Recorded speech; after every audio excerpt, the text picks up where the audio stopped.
Bu odam sayohat qilib yurganida zinalari bor mana shunaqa qo'rqinchli chuqurlikni ko'rib qoldi va u yerga tushib ko'rishni qaror qildi. Lekin uni bu chuqurlikda aniqlagan narsalarini hech qanaqasiga tasvirlab bo'lmas edi. Boshida bu odam bu chuqurlikni oddiy quduq deb o'yladi, lekin u bu chuqurlikka yaqinroq kelib ichiga qaraganida unda chuqurligi shunchalik uzunligidan tubi ko'rinmaydigan narvon borligini ko'rib qoldi. Mas bu chuqurlik boshida juda ham qo'rqinchli ko'rindi, lekin qiziqqonligi ustun kelib, u mana shu chuqurga tushishga qaror qildi. Sayohatchi chuqurlikning tubiga tushganida qo'rqinchli o'tish yo'laklari, tor xonalar va qadimiy tosh tunnellardan iborat yashirin hududni aniqladi. Sayohatchi borgan sari ichkariga kirib borar ekan, bu joy yaqinda tashlandiq bo'lganligini tushunib yetdi, chunki eshikning romlaridagi taxtalar hali ham joyida turibdi va yaxshi saqlanib qolganligi buni isbotidir. Va aynan mana shu joyda bu joy nima uchun qurilgan va nima maqsadlarda ishlatilgan degan savollar paydo bo'ladi. Bundan tashqari ora-orada kichkinagina tor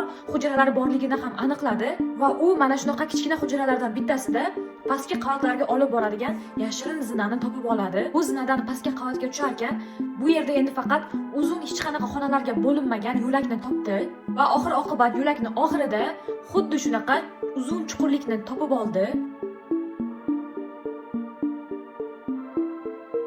To'g'risi qanaqadir fobiyam bormi?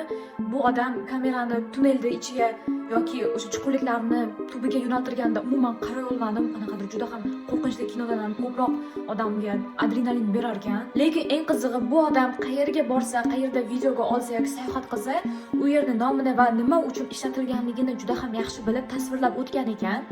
Lekin aynan mana shu joyga kelganida uni borligini ham bilmagan va bu chuqurlikni tasodifan uchratib qolgan. Shu sababli u haqida umuman ma'lumotga ega emas. Shunisi ham menga qanaqadir g'alati ko'rindi. Nima deb o'ylaysizlar? Bu joy nima uchun qurilgan va nimalar saqlangan? O'zingizning fikringizni kommentariyada yozib qoldiring va keyingi videolarda ko'rishguncha